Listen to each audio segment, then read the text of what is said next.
Hi! Hello అండి. Easy cooking వరల్డ్‌కి స్వాగతం. ఇవాళ మనం బెల్లం సున్నుండలు ఎలా తయారు చేసుకోవాలో చూద్దాం.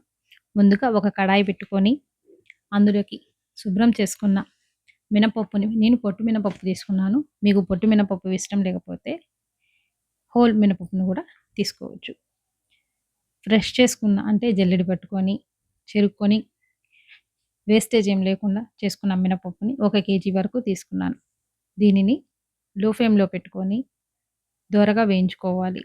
హై ఫ్లేమ్‌లో పెడితే మాడిపోతుంది కాబట్టి మీడియం ఫ్లేమ్‌లో పెట్టుకొని రంగు మారేంత వరకు దోరగా వేయించుకోవాలి. ఇది వేగడానికి కొంచెం టైమే పడుతుందండి. 5-10 మినిట్స్ పడుతుంది. ఫ్లేమ్ చిన్నదిగా ఉంది కాబట్టి కొంచెం పని ఎక్కువైనా కూడా వేయించుకుంటే బావుంటుంది. ఎంత దూరగా వేయిస్తే సున్నుండలు అంత రుచిగా ఉంటాయి. ఇది వేగిన తర్వాత చల్లబడడానికి పక్కన పెట్టుకోవాలి. ఇప్పుడు ఒక కడాయిలో ఒక 2 చెంచాలు ఘీని తీసుకొని, ఇందులోకి నేను ఆల్రెడీ నానబెట్టి క్రష్ చేసి పెట్టుకున్న డ్రై ఫ్రూట్స్‌ని వేసుకుంటున్నాను. నానబెట్టి ఎందుకు క్రష్ చేశానంటే, చాలా త్వరగా అవుతుంది. డ్రైగా ఉంటే ముక్కలు ముక్కలుగా విరిగిపోతుంది. అలా కాకుండా నానబెట్టి గనక దీంట్లో క్రష్ చేసుకుంటే చాలా పల్చగా బాగొస్తాయి. అందులో ఉన్న తేమ పోయేంత వరకు కొంచెం బ్రౌన్ కలర్ వచ్చేంత వరకు దీనిని వేయించుకోవాలి. చాలామంది డ్రై ఫ్రూట్స్ వేయరు. కానీ నేను వేస్తున్నాను.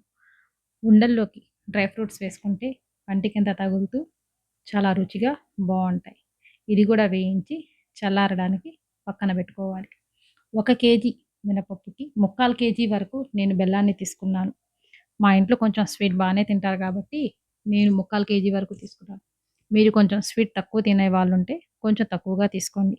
దీన్ని గూడా దీంట్లో క్రష్ చేసుకోవాలి.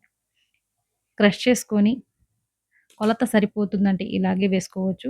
పక్కా కొలత కావాలంటే దేనితో అయితే కొలుచుకున్నామో మినపప్పుని దాంతోనే కొలుచుకుంటే సరిపోతుంది.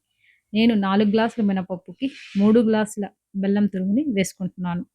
మీకు రుచికి సరిపడా ఎంత కావాలో అంత వేసుకోండి. నేను 3 గ్లాసుల వరకు వేసుకున్నాను. కావాలంటే రుచి చూసుకొని కావాల్సుంటే ఇంకొంచెం కూడా వేసుకోవచ్చు. ఇప్పుడు మిక్సీ జార్ తీసుకొని అందులోనే కొంచెం బెల్లం, కొంచెం వేయించిన మినపప్పు, ఒక 4 యాలక్కులు వేసుకొని మెత్తగా గ్రైండ్ చేసుకోవాలి.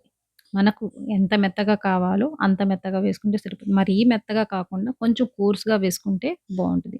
నేను ఇది 2 సార్లుగా వేసుకున్నాను. ఒకేసారి మెత్తగా వేసేయకుండా కొంచెం బరకగా వేసి తీసి పెట్టుకొని చల్లారనిచ్చి మళ్ళీ ఇంకోసారి మిక్సీకి వేసుకున్నాను. ఇలా ఇంత మెత్తగా సరిపోతుంది. ఇందులోకి కాచి చల్లార్చిన నెయ్యిని కొంచెం కొంచెంగా యాడ్ చేసుకొని ఉండలు చుట్టుకోవాలి. ఇందాక మనం డ్రై ఫ్రూట్స్ అయితే రోస్ట్ చేసుకున్నాం కదా! అవి కూడా ఇందులో వేసి కలుపుకున్నాను.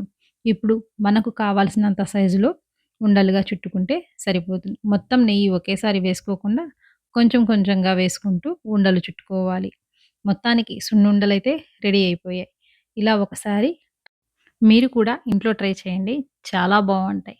రుచికి రుచి, ఇంట్లో చేసుకున్న సాటిస్ఫాక్షను. అమెజాన్ నుంచి నాకు కొరియర్ వచ్చిందండి. ఇదైతే ఐస్ క్యూబ్స్ పెట్టుకునే సిలికాన్ ట్రేస్ అన్నమాట.